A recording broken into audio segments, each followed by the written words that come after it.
Bien, voici la fenêtre d'interface par défaut de LittleNavMap. Ici, nous avons toute une série de barres d'outils dont les fonctions sont reflétées dans la barre des menus. Alors vous voyez que dans la barre des menus, nous avons des chevrons, au moins ici. Pourquoi? Parce que la fenêtre n'est pas assez grande et on manque de place. Donc à ce moment-là, dès qu'un chevron apparaît, ça veut dire qu'il y a des boutons supplémentaires. Si je rétrécis ma fenêtre, j'aurai d'autant plus de chevrons. Là par exemple c'est la carte Mercator, et si je clique ici, j'aurai le choix des cartes OpenStreetMap, etc., etc. Donc le mieux c'est d'avoir une fenêtre suffisamment large et donc de bénéficier probablement d'un second moniteur.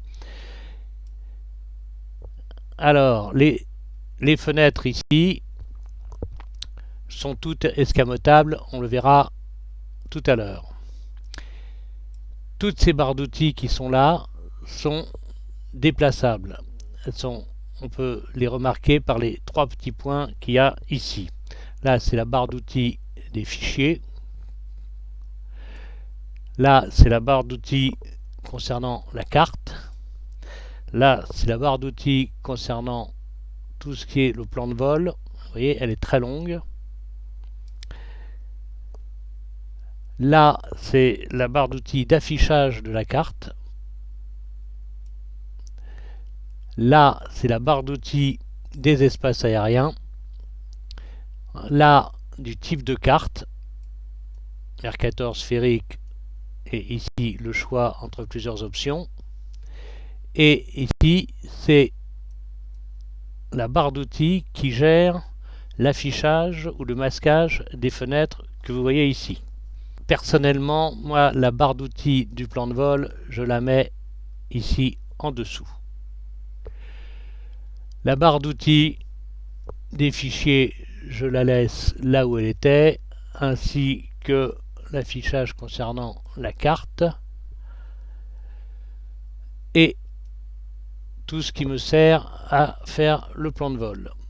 En revanche, les espaces aériens, je les mets sur le côté et la gestion des fenêtres, je la mets à droite. Les cartes, je les mets ici, ce qui me permet d'éviter les chevrons en ayant une fenêtre relativement rétrécie. Alors, pour avoir de la place, ici j'ai la fenêtre de recherche, je peux l'afficher, la masquer. Ici j'ai le profil d'élévation du plan de vol qui correspond au plan de vol qui se trouve ici. Donc je peux le masquer quand j'en ai pas besoin, je peux masquer le plan de vol, je peux masquer la fenêtre d'information et je peux masquer la fenêtre de l'aéronef du simulateur. Et vous remarquez qu'il y a une seule fenêtre qui n'est pas incrustée par rapport aux autres, c'est la fenêtre des légendes, que je vous conseille de regarder au moins une fois parce qu'elle apprend plein de choses. Alors chaque fenêtre ouverte peut être fermée, peut être détachée, évidemment. Alors si elle est détachée et fermée, quand on la rouvre, elle reste détachée. Et donc il faut aller la replacer. C'est pas toujours facile de replacer où on veut. Et en escamote. Ici vous avez la vue mondiale, la boussole, le zoom. Je trouve cette barre inutile puisque on peut tout faire à la souris. Voilà, avec la molette. Clic gauche, je déplace. Et clic droit, j'ai des menus contextuels. Et nous verrons que LittleNavMap joue beaucoup avec les menus contextuels. Et ici, j'ai une échelle. Alors, pour se débarrasser de ça une fois pour toutes, fenêtre, incrustation, map monde, on l'enlève. Incrustation boussole, on l'enlève. Incrustation barre d'échelle, on l'enlève. Incrustation navigation, on enlève. On est tout de suite mieux comme ça.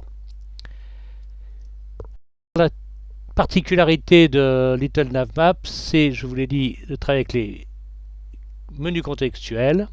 Par exemple, ici, j'ai un pilote et je peux ou attendre la bulle, l'infobulle qui me donne certains renseignements sur ce pilote, soit double-cliquer, ça ouvre automatiquement la fenêtre et l'onglet afférent et j'ai ici une multitude de détails. Alors ces fenêtres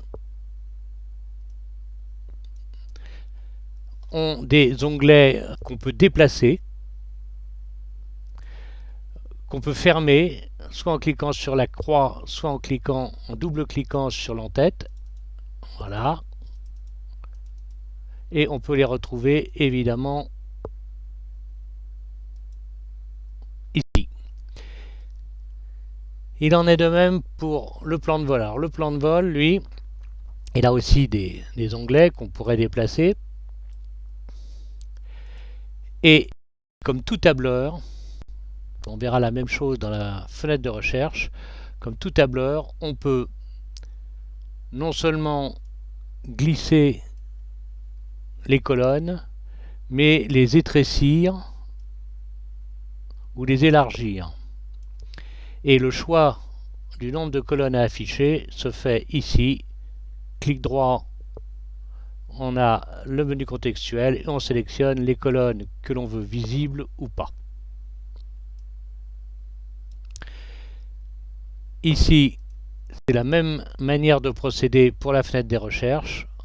On peut glisser et manipuler la largeur de chaque fenêtre et onglet. Pour ce qui concerne, alors je peux ici, pour les cartes, alors, et je vais aussi fermer cela, les cartes, on est par principe sur une projection plane dite de Mercator, et Little Navmap nous propose OpenStreetMap, OpenTopo, Stamen, carte au clair, etc., etc. Ici, ce sont des cartes hors ligne. Mais là, ce sont des cartes en ligne. Donc, OpenStreetMap a une particularité, c'est que ici, on peut cliquer sur le relief. On va prendre un terrain avec du relief. Voilà, ici, on a le relief. Et ici, on ne l'a plus. La projection sphérique, c'est une projection, comme son nom l'indique, sphérique. Où on peut, de la même manière, naviguer.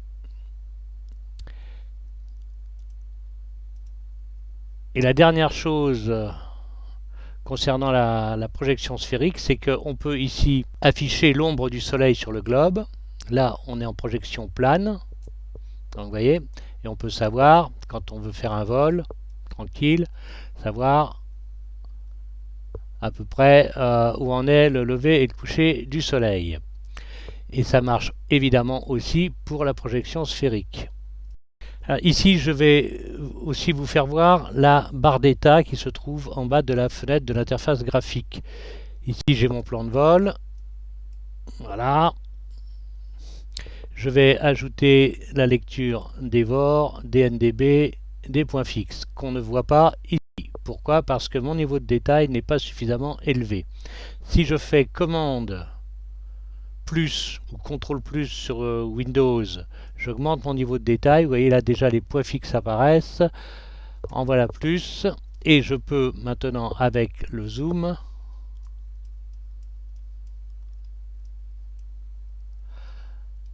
arriver à de nombreuses informations. De temps en temps, il vaut mieux faire CTRL ou commande moins pour avoir pratiquement que l'essentiel. Là, je suis au niveau de détail moins 4, moins 5. L'autre chose aussi qui est très importante, c'est que ici, position sous le curseur. Alors ici, je veux dire, d'abord, je suis à 3,7 nautiques du sol. Si je dézoome, j'augmente mon altitude vue du sol. Et si je zoome, je la diminue et je la vois ici. Position sous le curseur, je peux donc voir latitude et longitude et l'élévation. Ici, 384 pieds. Si je vais ailleurs, ici dans les montagnes, vous voyez qu'on est déjà à 1119 pieds. Ici, on aura, là exactement, là on a la déclinaison magnétique. J'ai 5 degrés 7 de déclinaison magnétique ouest. Ensuite, ici, on a l'heure et le quantième du jour, ainsi que l'heure Zoulou. Maintenant, si on fait un survol souris, on a la date complète. Bien, une dernière petite chose, ici, vous voyez terminé. Cela signifie que la carte a été chargée complètement. Si je dézoome fortement et rezoome, vous voyez, il y a attente de données jusqu'à ce que la carte soit chargée. Alors, selon la complexité de la carte, il peut y avoir 1 à 2 secondes d'attente de données. Bien, voilà un petit tour d'horizon qui permettra d'éviter une lecture fastidieuse pour connaître la gestion de cette interface graphique. J'espère que cela vous aura intéressé.